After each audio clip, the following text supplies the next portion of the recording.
How to replace a 2016 GMC Sierra 4-button remote battery.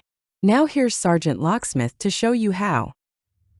Let's replace the battery on our GMC Sierra 4-button remote.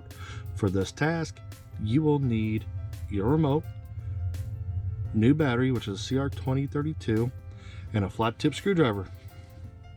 Go ahead. If you have a keyring attached right here, you will need to remove that. Take the flat tip, insert it right in here. Go ahead and rotate.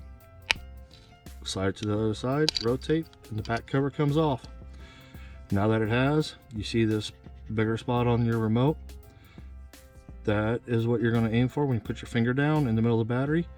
Put it down, pull towards that, and when you do, push down, and the battery pops up.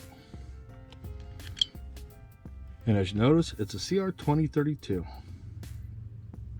This is a new remote, so I'm going to put this battery back in. Notice how I drop it in. Reverse the process, push down. Then after you push it down, push it back. So you'll come in to get under here. Once it gets under, push it back because you want to know that lip. Your back cover has them 3 indentations. Those need to go on first. There you go, you changed out your battery. Hey, thanks again for watching, and let's be safe out there.